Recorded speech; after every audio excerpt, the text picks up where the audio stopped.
We have already missed too much beauty. Our minds so mixed up with multitasking, toggling back and forth between hope and fear, worry and wonder.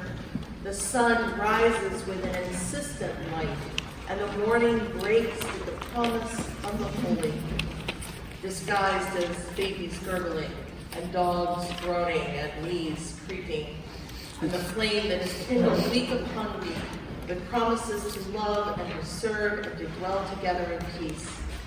All that this day asks is that we risk showing up with our eyes open, that we might bear witness to the whole of life, the stories we ourselves carry, the things we have tried to forget, the times we have been wrong or have been wrong. To let in this much love, this much grace, to know ourselves a part of this possibility, to remember and forgive, to heal and be better. We invite our children to light the chalice in that area as we light our own. Come, let us worship together.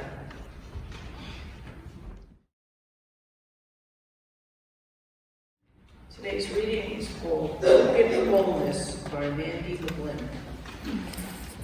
What's broken is never going to be whole again. It cannot be mended. Entire pieces are missing, and I can't even say where they've gone, how big they were, or what shape.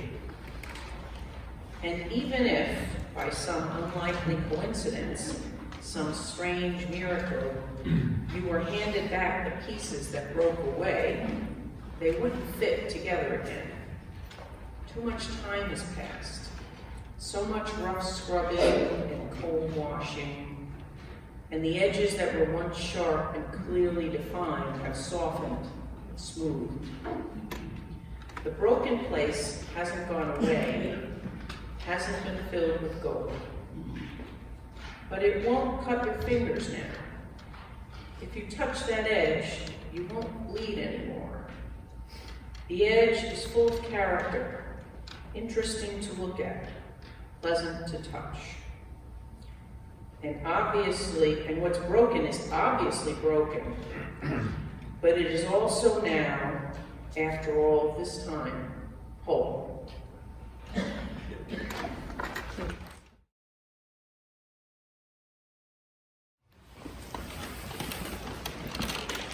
So this guy's walking down the street when he falls into the hole.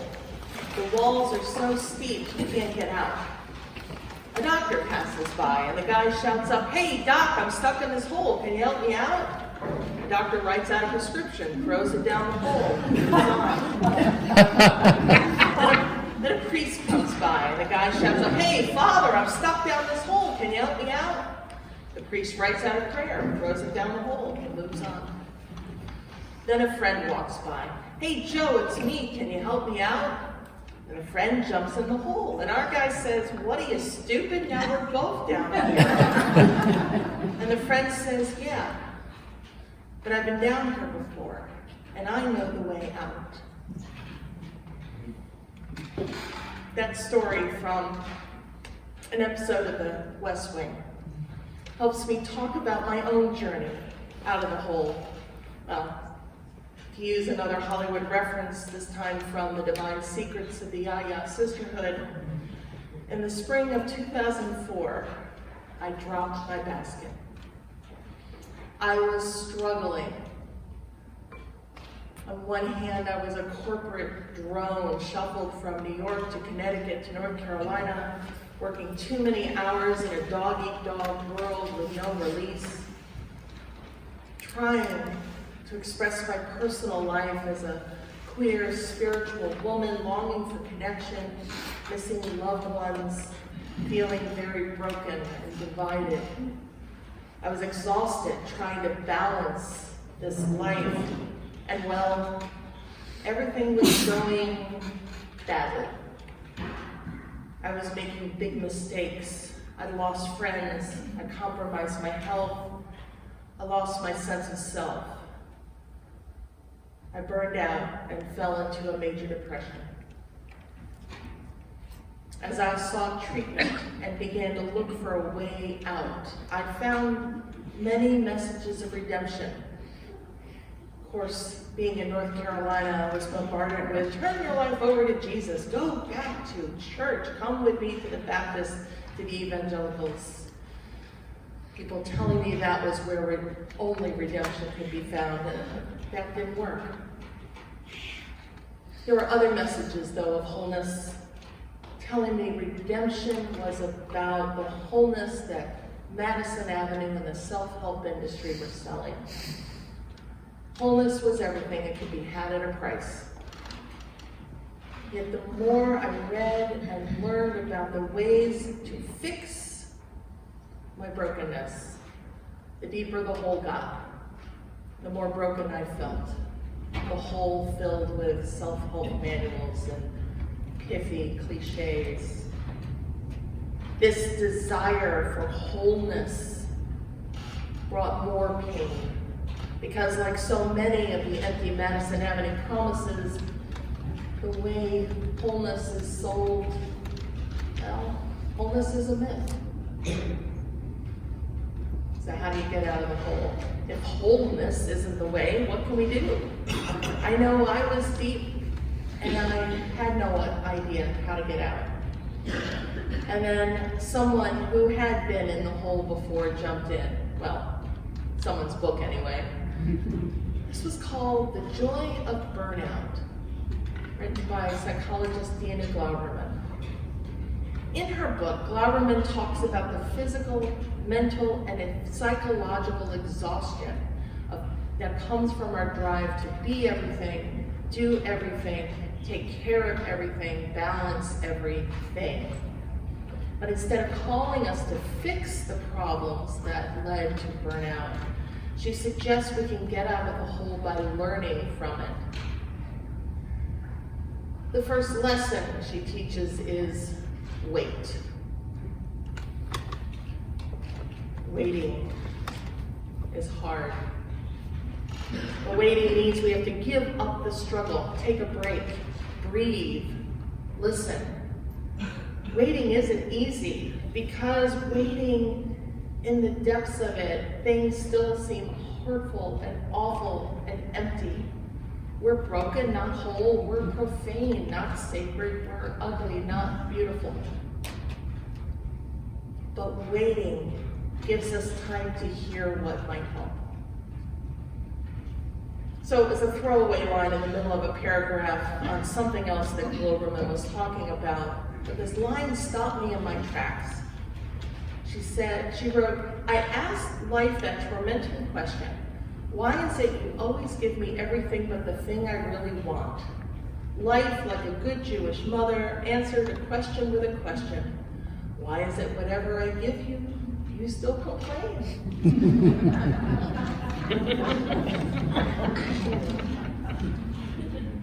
I realized that in my state, I believed I had nothing, was nothing, and was going to get nothing. The way I saw it, I was unredeemable.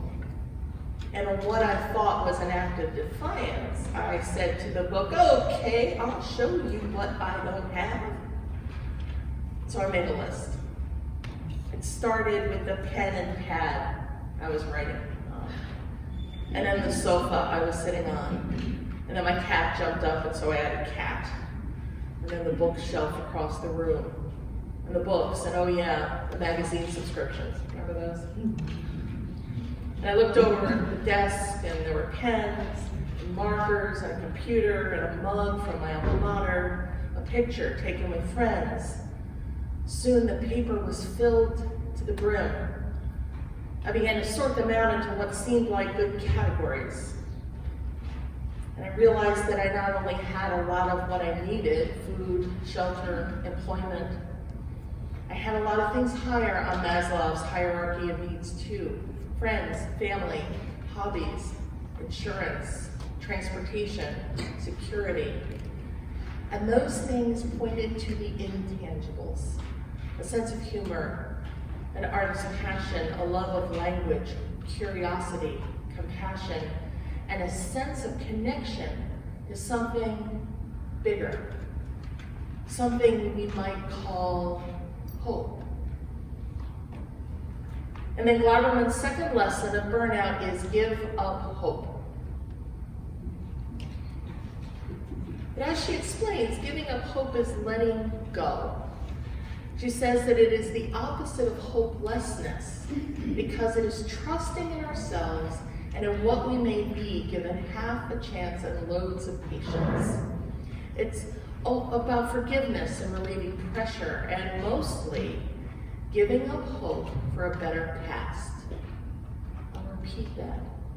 It's giving up hope for a better past. I realized I couldn't change the fact that I was working in North Carolina and that I had made that choice to do so, but I could make the choice to not go back. I couldn't bring loved ones back from the dead. I couldn't change the choices I had made that brought me to that moment, but I could learn from what I had done and experienced. I could make different changes, different choices. I could only keep the faith, which was Gleiberman's third lesson. Keeping the faith is about surrender, deciding that we can trust ourselves, letting go, and knowing that we are already whole. We are already whole. I mean, in that state, how can I be already whole? I'm a broken mess. I'm full of cracks. And then a voice sang, there's a crack in everything. That's how the light gets in. Which some of you know is a lyric from Leonard Cohen's song, Anthem. Soon after, I met a Hindu goddess named Ishvari. Now, Ishvari in Sanskrit means goddess or female power. And Akilanda means essentially never not broken.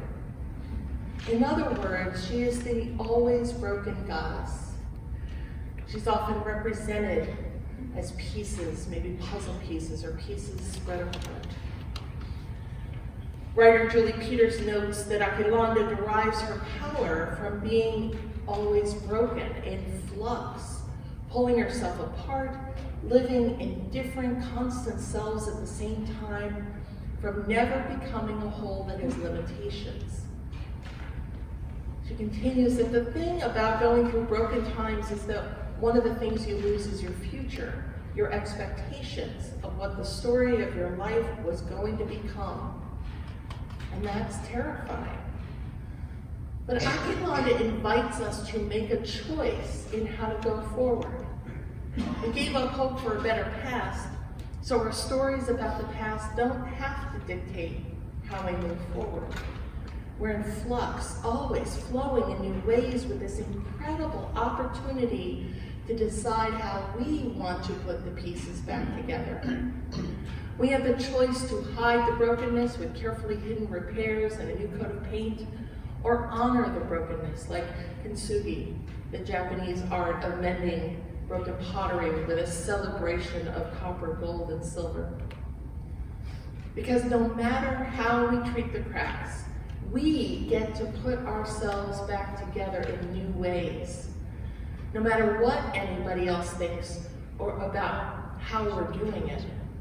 No matter how many times we're told that we're broken, ugly, and worthless, whether those messages come from others or our own hurting selves. Every broken bit of ourselves is our key to wholeness, full of cracks and differently beautiful. When I started putting the pieces back together differently all those years ago, I realized that I was not just saying goodbye to corporate America, to exhaustion and negativity, or to North Carolina. I could do some of that work on my own, but I couldn't do it all alone. And that's when a Quaker showed up. In his book, A Hidden Wholeness, Quaker author Parker Palmer says, the journey toward inner truth is too taxing to be made solo. Lacking support, the solitary traveler soon becomes weary or fearful and is likely to quit the road. The path is too deeply hidden to be traveled without company. Finding our way requires the kind of discernment that can only happen in dialogue. We need community to find the courage to venture into the alien lands to which the inner teacher may call us. Community. That was what was missing. And so I came back to community. I moved back to the state of New York, to where my family lived upstate, but also to the CUUC congregation of Saratoga Springs, a perfect place to be held in the expansive embrace of our faith. A faith that teaches us our very humanness means we have inherent worth and dignity, and that there is always a place for us, even in our brokenness. As Reverend Robert Walsh writes, Universalists believe that the fate of the human being was like this. No matter how rough the trip might have been, or how badly you would behave, at the end you would come home, and it would be a place of trust and safety and love. Coming home, not just to that congregation, not just to my family, but in the very totality of life, the universe, and everything, a place of trust, safety, and love, where we can be never not broken. I'm whole. You are whole. Holy and scarred, holy and sacred, full of holes, in a hole, and whole. Every single one of us with the cracks and scars that are evidence of a life lived through grief and trauma, sadness and illness. Every one of us going through things no one else could imagine. Every single one of us always in flux, always with a chance to put ourselves together differently. Every single one of us with our own stories of redemption, our own stories of how we got out of the hole. Every story is sacred and valuable and meaningful. Every single one of us never not broken, but instead called as always, despite of and because of our cracks, called to love anyway. Theologian Henri Nouwen says this: the great mystery of love is that we are not asked to live as if we are not hurting, as if we are not broken.